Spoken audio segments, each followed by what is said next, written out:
Welcome to Basement Movie Room. We are just out of Project Hail Mary. I've read the book. He has not. Well, Nope. I audio booked it, which is counts. highly recommended. It's excellent. So, Project Hail Mary, if you don't know, book by Andy Weir. He wrote The Martian as well, which is a top tier movie as well. So, Project Hail Mary, just a basic plot description. I don't want to get too much into well, I'm going to spoil the shit out of this movie, let's be honest. So basically there is something that is eating the sun, Earth's sun, and they discover that if they don't do anything about it, the sun is going to slowly dim and the temperature over the next 30 years is going to drop about 15 degrees. That's a problem because if the temperature drops even 2 degrees over the next few years, that causes big problems on the Earth. 15 degrees is apocalypse, essentially. The whole Earth is going to die. Species are going to go extinct, and humans will go extinct within probably a century, give or take. So the Earth comes together and decides to start a project called Project Hail Mary to try to figure out why this one star, Tau Ceti, which is a real star in the solar in the galaxy, is not being affected by this what they call the I've read the book and I saw the movie and I can't remember the name, but this organism that's eating the sun, essentially. They recruit this German woman, whose name is escaping me right now, and it shouldn't because I've read the book. I should know her name. But she recruits Dr. Ryland Grace, who is like a disgraced scientist who wrote this... disgraced. He wrote this like thesis that life does not have to rely on water to live. Well, he was kind of thrown out of the scientific community because of this and because he insulted people.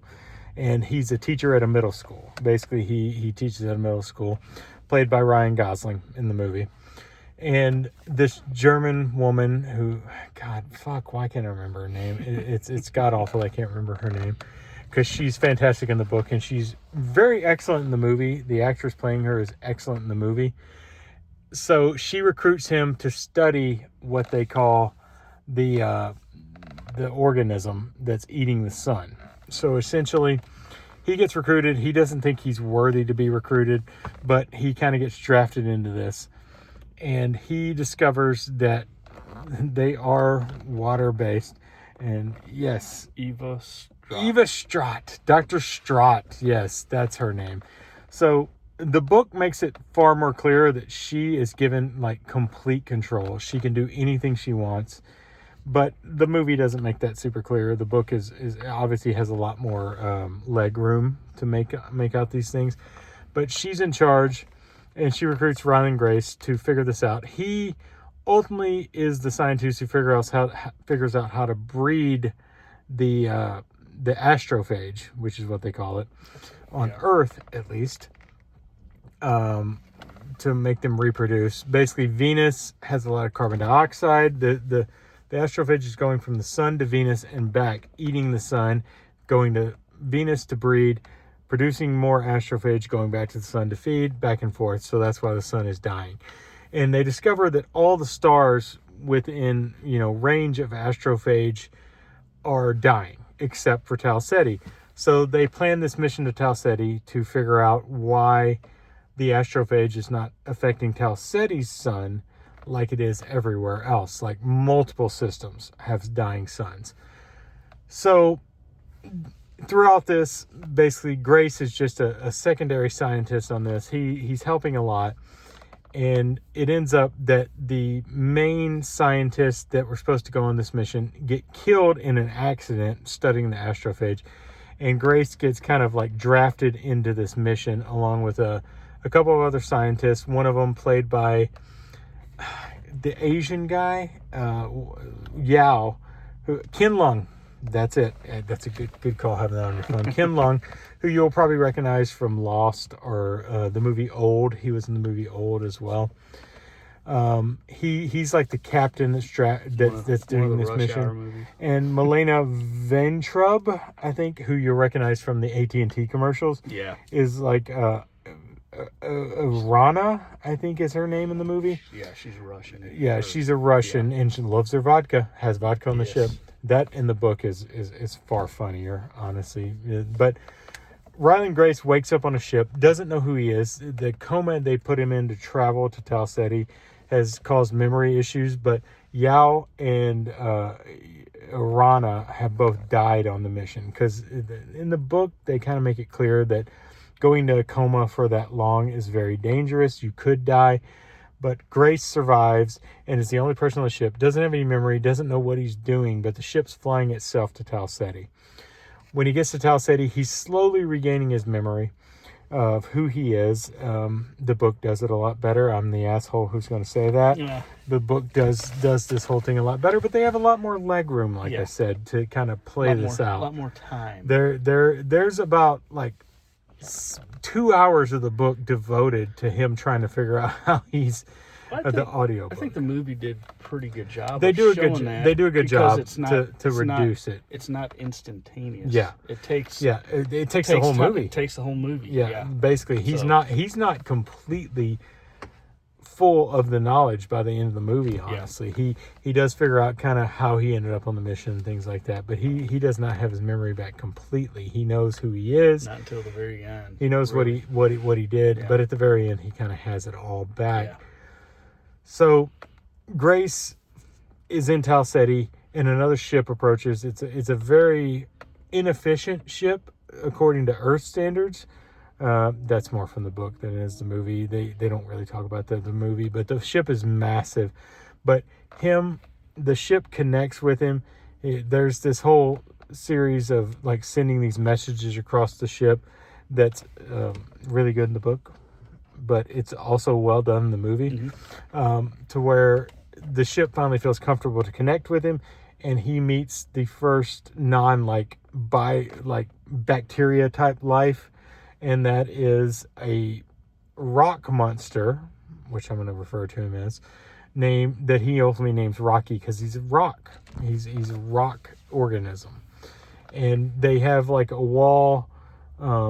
It's made more clear in the book that Rocky's actually a lot smarter than Grace is, because they have xenon as their metals. They use xenon-based metal, which is a gas on Earth that he doesn't understand why it's xenon in the movie or the book, but they use xenon, and Rocky and him start communicating, and Grace over time discovers a way to communicate with Rocky. Rocky's voice is like sounds, and he manages to start communicating with Rocky, first thing through math and time, and then slowly gets together a system where he can communicate with Rocky. Rocky gets a voice in the movie, which is GPT.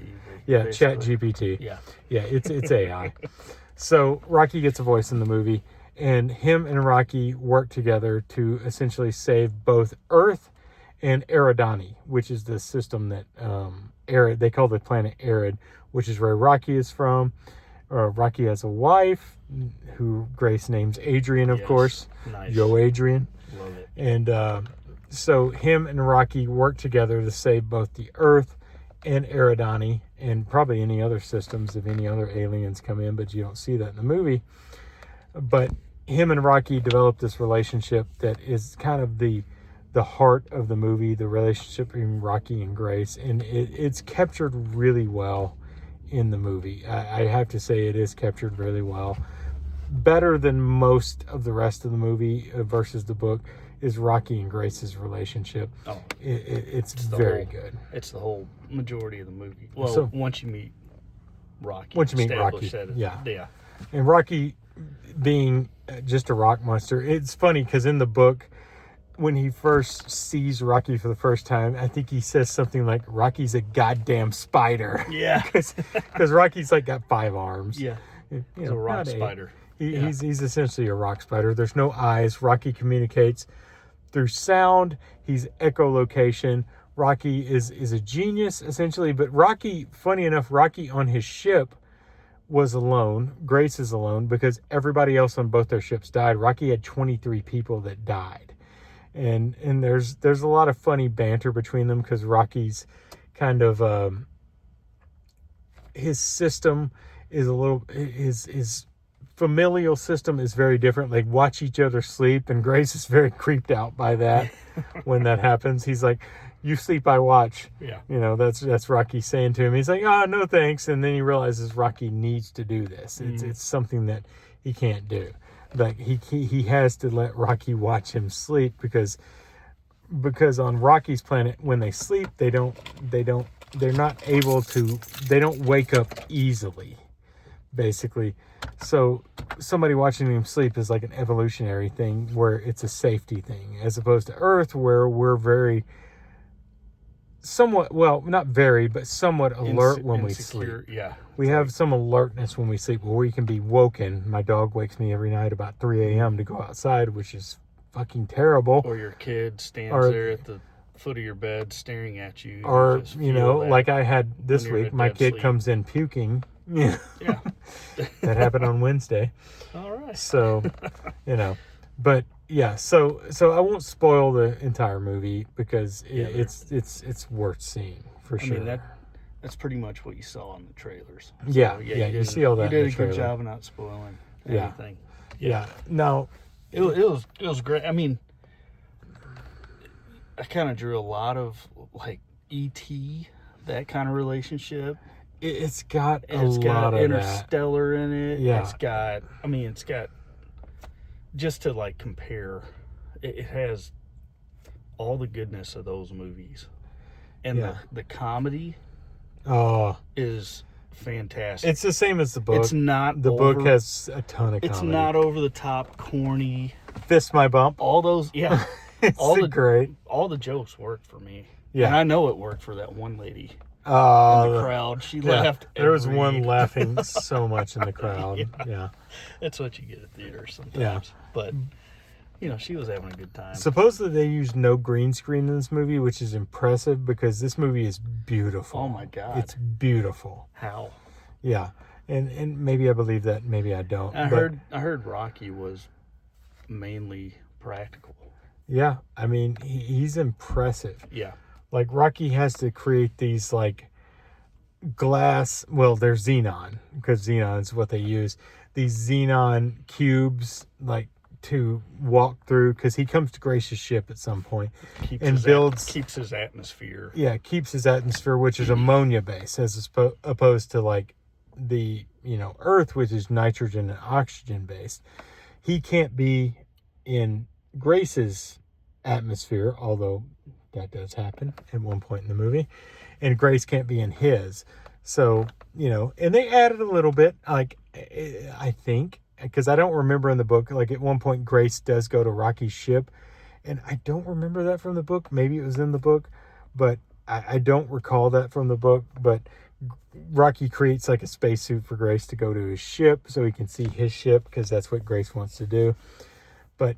yeah, so ultimately they discover, like, something... and the ship design was awesome. Yeah, and the ship... it's nothing you've ever seen. Yeah, the ship design for, like, the Earth ship is directly from the book. Like, how they did it with the... like, they have a centrifuge system to create gravity, but it's, like, cable-based, and part of the ship moves out from the main ship and creates the drift to make the gravity, and that is directly from the book. I can't imagine doing it better, honestly. It's excellent compared to the book, but the ship designs are awesome. Yeah.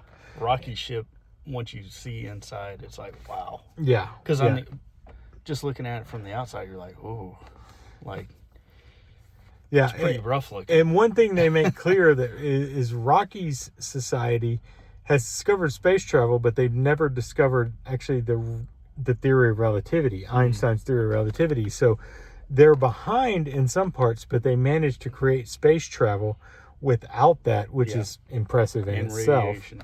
Yeah, but they didn't know about radiation in space, and that's what caused the death of a lot of Rocky's crew. Rocky was protected because his crew quarters was in between their engines, which the engines on the Earth ship used astrophage, and they left an entire part out of the book where they had to basically glassed the Sahara Desert. You don't know this. They had to glass in Sahara Desert with these panels to create enough astrophage for that trip. Basically, they had to destroy the environment, essentially, to create the astrophage to make that trip to Tau Ceti. And then you have like these ships that are meant, like this is supposed to be a one-way trip for Grace and his compatriots who died on the trip. They weren't supposed to come back. They were going to die on the trip. But they made these small ships to bring back information called John, Paul, Ringo, and George. Yeah. The Beatles' names, of course. That Grace does send off back to Earth. So, spoiler alert, Earth is saved. Be a sad movie if Earth wasn't saved.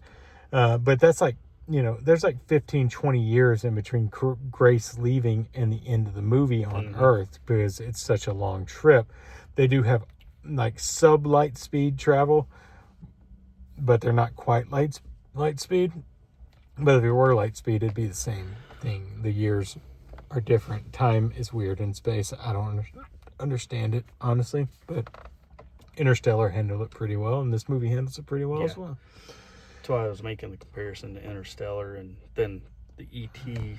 relationship between the boy and, E.T. Excellent though. I mean, I can't wait. It's an excellent movie to watch it with the family. Yeah, don't tell your wife you saw I'm it without her. She might see this review. Don't watch this, Ashley. I'll put that first. Yeah, put that first. We saw Ready or Not 2, I promise. Yeah, it was great. So I mean, what a way to start the year off with this. I mean, we get this on March 20th. We're gonna book in the year with Dune. We're gonna review. We'll be seeing that in the theater for sure. Yeah. Dune 3 in the theater for sure.